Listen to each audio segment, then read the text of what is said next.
Minecraft. The one game I think is safe to say every single person on the planet has likely heard about. And for good reason. It's a great game. The endless possibilities in its sandbox world is one of its biggest selling points. Since its conception, Minecraft had amassed an astronomical audience, the majority being on the younger side. However, there is another thing that everyone can sort of agree on. Minecraft is terrifying. Once the sun goes down and the monsters come out, the game's whole vibe changes from happy fun building to pure survival. You could be just trying to explore a cave when all of a sudden you get a haunting sound effect coming from nearby. This game is definitely not peaceful all the time, but that isn't the only thing that made Minecraft so horrifying, and I'm sure most of you know who I'm about to talk about. Herobrine. This urban legend took Minecraft by storm in 2010 when a livestream supposedly featured this haunting Steve model with white eyes that would terrorize the player. Mojang took it a step further and added a Herobrine Easter egg to only fuel the theories and fear. But this video isn't necessarily about Herobrine in Minecraft the video game, but this horror short on YouTube titled Him, a Minecraft horror movie. Only a few seconds into watching this, I knew that this would have to be covered at some point, and I knew this was something I couldn't do alone. So today, I'm going to be joined by Mr. Ratio to help me get through this without dying of terror. Hello everyone. There, that's all you get. That's your intro, Caleb. As always, be sure to check out the original film created by Marcus Yu before joining the 4+ Minecraft server for us to brave the horrors as one. Trust me, it's worth checking out. But without further ado, let's put on our enchanted gear and head into this cursed Minecraft horror movie. But before I let you get too far, just wanted to give a quick thank you to the sponsor of today's video, us. If you didn't know, we have a gaming channel called 4Player where me and some of the gang terrorize ourselves with horror games. Whether it be a solo journey through a haunting indie game, oh my god, this is so long. Why is it so long? or a co-op adventure that requires all of us to combine our powers. There's no way out of here, Jonathan! That doesn't open? It should be a terrifying and fun time. The channel schedule has been super wonky, but more and more should start popping up on that channel in no time. So if you want some more 4+ in the realm of horror games, check out 4Player. We'll be waiting. But anyways, now you can pass through. Him, a Minecraft horror movie. Generations before the rise of the demigod, when the land had yet known of Almighty Steve, a cold taiga observed the presence of a bodiless deity, an unearthly force, waking between the shadows of a quiet village and hunting villager blood. The first thing we are met with in this server is a lone villager about to walk in this building, but when he looks over, he sees another villager on the floor. With our sword equipped, we go to inspect the body. He tries to ask if he's alright, but I don't think he's getting up from this one, to which I immediately then eat my words.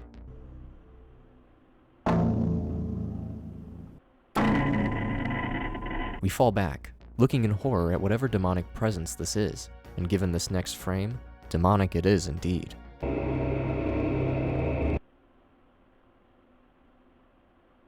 Our protagonist then quickly and very intelligently books it away from the demonic figure and seeks assistance and/or shelter from the village priest, referred to as Your Holiness.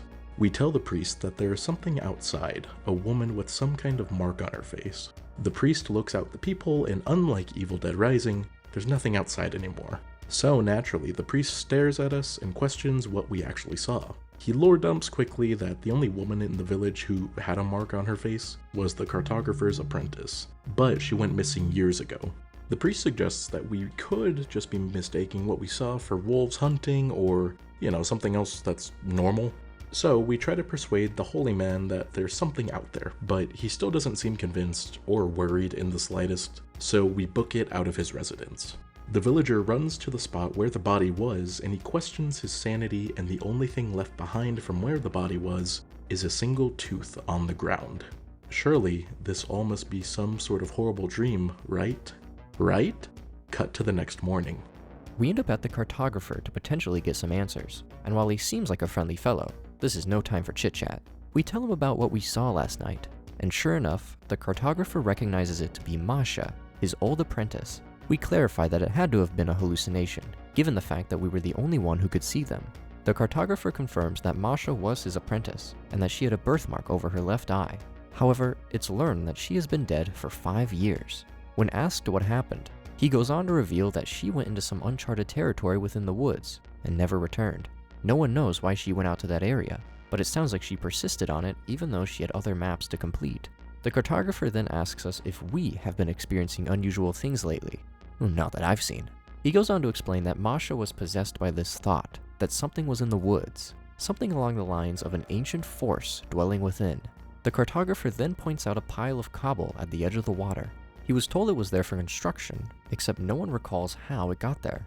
We ask him who told them that it was for construction, to which the cartographer says that Our Holiness was the one to tell him.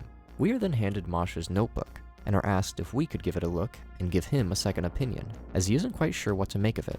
When we look closer at this book, we can see a little note attached to the bottom that just asks him, and underneath, that dreadful name, Herobrine. The villager is back in his home studying Masha's journal, and it contains multiple pages of strange drawings and notes, such as a blank page that only says home, and another page that has the infamous Herobrine shrine/spawner from the old Minecraft days. Typically the spawner is made up of some gold blocks, netherrack in the center, and some redstone torches. But the real kicker is the following page, which offers the most understandable text so far. He is in the shadows, the walls, the air itself. He is everywhere like a sickness, and there is no cure but to wake up. He leaves a mark. Him.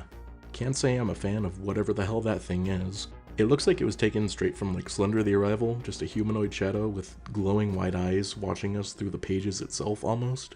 Suddenly, we hear something move and the villager stares, horrified at the window to see him. The shadow figure stares at us for a few seconds before quickly scurrying out of sight. So, like an idiot, the villager grabs a sword and peers outside, his heart rate increasing as there is no sight of the mysterious stalker. The villager closes the door and...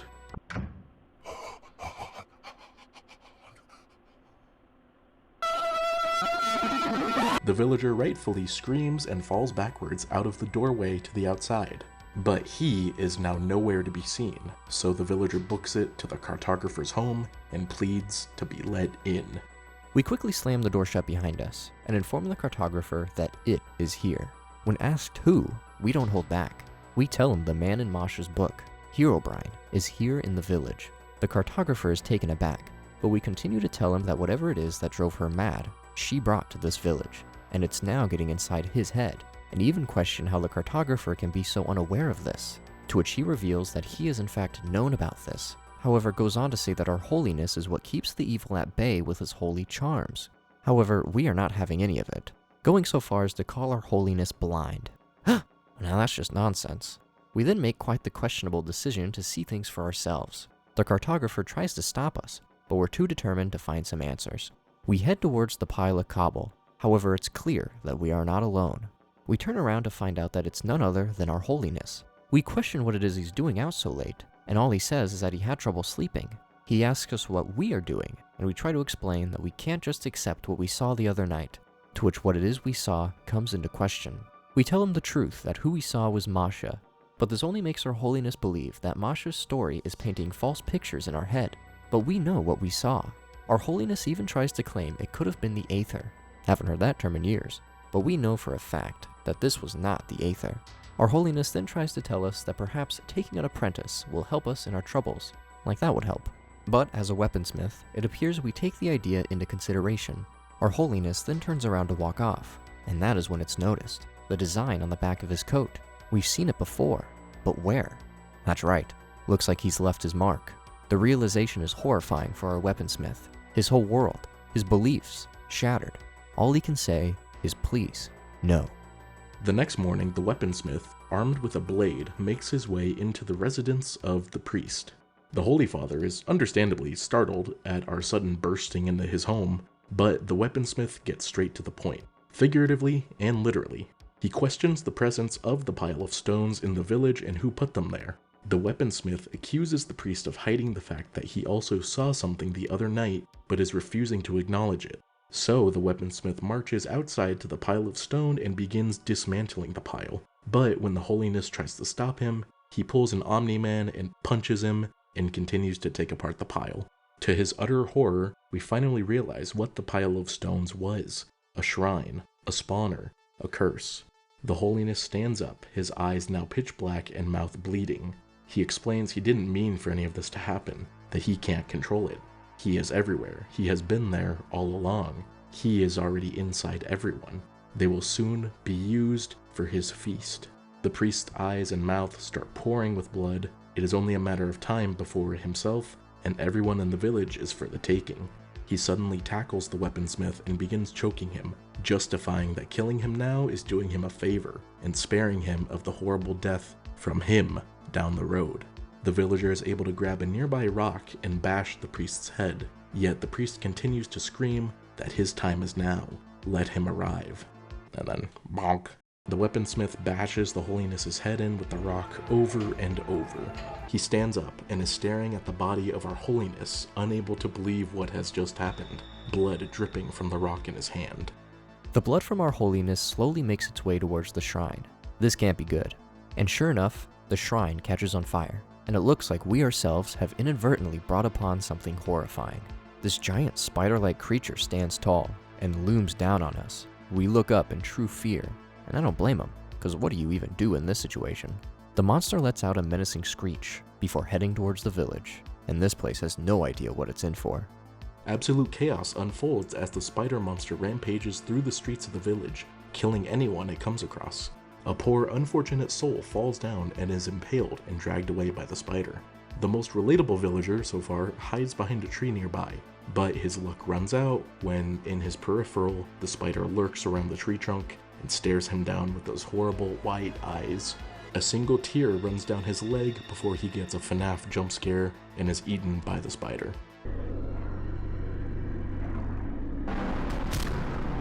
The weaponsmith runs into the village and is able to make it to a workbench, and he crafts a sword enchanted with the Bane of Arthropods. He hunkers down behind the workbench with his new weapon as the monster lurks behind the corner of the building he is hiding behind. The monster scurries away, but the villager spots a bow hanging on the workbench, and we can only hope he has an idea. We look out and see all the dead villagers, as chaos is still ensuing. The creature crawls to claim more lives, but an arrow shoots through its mouth, and it's none other than our weaponsmith. He manages to pull off another shot right through the chest, but then he gets whacked by one of the legs. The creature goes for a slam attack, but we are quickly able to flee inside this home, a recognizable home. I believe this is the residence of our holiness. No time to think, however, as this place wasn't able to protect us for long.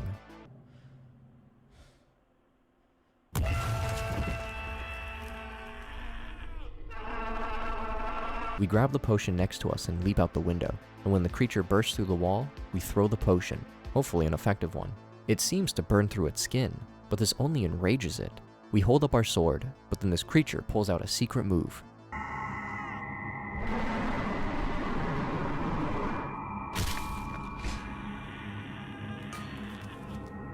It seems to be the end. The creature is going to swallow us up. The face rips open and reveals its true look, as if we are being hypnotized in its eyes. But then an axe lands right on its ass. Good shot. But who dealt the blow? Turns out it was the cartographer. Truly a hero. The monster stares down the cartographer. The absolute balls and audacity of this man is biblical, I gotta admit. He starts trash-talking the spider and lands another hit with an axe in the spider's chest. The weaponsmith uses the distraction to grab his sword and is able to slice off a leg of the spider. But he made a mistake.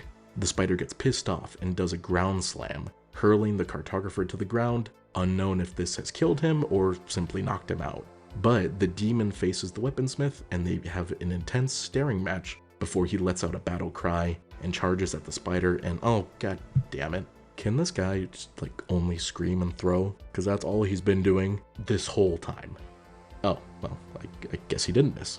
In an anime-like twist, the monster realizes there is a giant slice underneath its thorax. Its guts spill out from underneath it. The weaponsmith stares in disbelief and awe as the monster's eyes roll back, and the whole thing topples over and its legs scrunch up. The monster still looks demonic, but the eyes stare at the villager, almost asking to be put out of its misery. The weaponsmith raises his sword to deliver the killing blow, but as he looks at the monster, he realizes it shares the same mark as the woman he saw those few nights ago, Masha. He hesitates while staring into Masha's eyes one last time before driving the sword through her head. We see the creature's white eyes fade to black. It all seems to be over.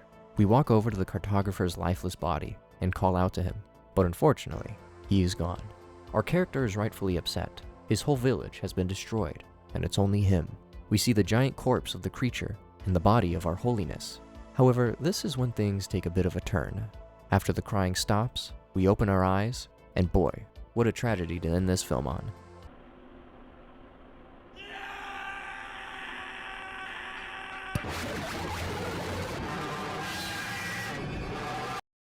This was probably one of the coolest horror shorts I've seen in a while, and a lot of that credit goes to the art style. The realistic design of this Minecraft village adds so much to the unsettling nature of the setting. It also was certainly effective when it came time for the horror to begin. Even then, it never really felt like the horror ended. Once it starts, there's this overwhelming dread that just seems to take over.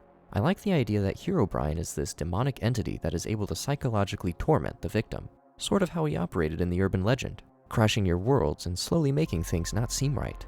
In this story, he was able to get into the head of the cartographer's apprentice Masha. If we look back to the book, it appeared that Masha was being directed far outside the village, to this odd spot in the middle of the woods she had labeled home.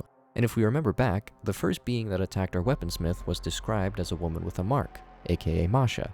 So I think it's safe to say that the giant spider creature that was attacking us was Masha, after Herobrine had turned her into this horrid abomination. I imagine our holiness became aware of Herobrine near this moment, and then that's when the shrine was covered in cobble. At first it seems the cartographer is unaware, but we now know he was also in on the secret. Unfortunately, however, Masha brought the entity back to the village, and it didn't stop with just her, as we saw the weaponsmith, and even our holiness was already being affected by its presence. And only at the very end do we see Herobrine himself, and boy, is he terrifying to look at. This short film is easily one of my favorites that I've seen in recent years, and it has a plethora of reasons. First of all, the hand-drawn style with the almost like charcoal-like feel to it, it makes it stand out from the other animated horror shorts out there. And it's a style you don't really come across too often, so I appreciate that it did something original. The art style of the villagers and the world is also a fresh take on a beloved video game with an insurmountable amount of fan-made content out there. The ability to make the villagers look more realistic and have such expressive faces, and the ability to blend the blocky textures with like real-world items is truly an accomplishment. The entire short being in black and white also adds a dread to the story, with the intense shadows and muddy backgrounds at times. It really makes you feel like you're trapped. Not to mention the fact that it takes an infamous character like Herobrine and turns him into something even more terrifying, and you never really see him until the end, so it adds a lot of tension and dread for just what is to come. We all know Herobrine likes to stalk his victims and leave clues that he's around, but to be on the receiving end of this shadowy figure as he watches you from the distance and you see him infecting the villagers, it just brings a whole new terror. The story itself is pretty self-explanatory, but the most tragic part, aside from everyone dying and the village being destroyed, is the fact that poor Masha was used to carry out Herobrine's evil deeds, turned into this demonic monstrosity with no control of her actions. And based on what she had to go through, we can only imagine what utter hell the weaponsmith is going to endure as time goes on. But the overall mystery and Among Us level of paranoia really makes us feel like we couldn't trust anyone. And clearly we couldn't, based on the fact that our very leader was just a puppet as well. Overall, I had a great time with this story, and the creator deserves every bit of praise, and I would love to see more horror in this style again, Minecraft or not. Well, we hope you enjoyed today's video. It was a lot of fun to get into this film and see what direction it was going to go. I hope you enjoyed Mr. Plus and I yapping away together over our current hyperfixation. If you want to see us collab more in the future, be sure to let us know, or if you have any other specific series or films you want us to cover, don't be afraid to drop those recommendations. I thank you all for letting me intrude on today's video. I hope you enjoyed, and I shall let Mr. Plus finish the video off for you guys. Thank you all, and I shall see you guys another time. Have a great day and or night. As always, if you haven't already, be sure to check out the original film by Marcus Yu, as it is definitely worth the watch. It's got a great tense atmosphere, an impressively disturbing art style, and a lot of Minecraft references taken in a horrific direction. What isn't there to love? However, if you made it all the way to the end of this video, I thank you all so much for watching. Be sure to keep leaving us recommendations down below, whether it be in the YouTube comments or the community Discord where Herobrine could be anywhere. He could be me. But if you'll excuse me, I see an odd structure outside my window, and feel the sudden urge to investigate.